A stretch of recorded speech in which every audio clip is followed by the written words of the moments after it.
গ্রাম ছাইরা যে এই শহরে একবার আসবে রে ভাই, সহজে আর শহর ছাইরা গ্রামে যাইতে পারে না।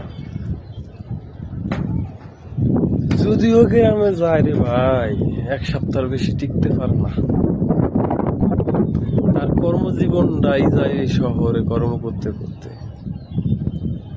আপনারা কেউ ভালোবাসুক আর না আসুক, শহর আপনারা অনেক ভালোবাসে।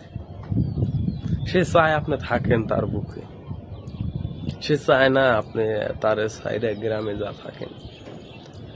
আপনি যদি এই শহরের চোখে চোখ রাঙাইয়া টিকতে পারেন আর নিজের স্বপ্নরে বাস্তব রূপ দিতে পারেন, যে আপনি হয়তো একটা টার্গেট নিয়ে আইছেন 2 বছর 4 বছর 5 বছর 10 বছর থাকবেন, ওই টার্গেট যদি ঠিক রাখতে পারেন তাহলেই আপনি ঠিক আছে।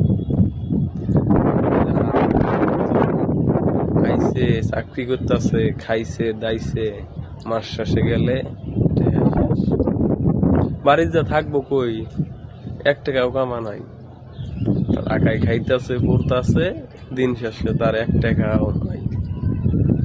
তাই বলতাছি ভাই, যারা শহরে আইছেন গ্রাম সাইরা, বাপ মাও সাইরা, নিজের ফ্যামিলি ফালাইয়া শহরের মধ্যে পড়ে থাকেন ভাই, গ্রামের মতো শান্তি কোথাও পাইবেন না।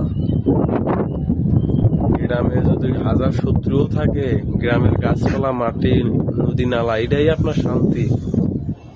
যত দ্রুত সম্ভব শহর ছাড়েন, ঠিকঠাক মতো কয়দিন কাজ কইরা এই শহরটা ছাইরা যান। এই শহরটা আপনারে ভালোবাসে, আপনার শেষ কইরা দিব, আপনার রক্ত চুষিয়া খাইয়া আপনার শেষে এমন কইরা ছাইরা দিব, আপনি গ্রামেও টিকতে পারবেন না, এই শহরেও টিকতে পারবেন না।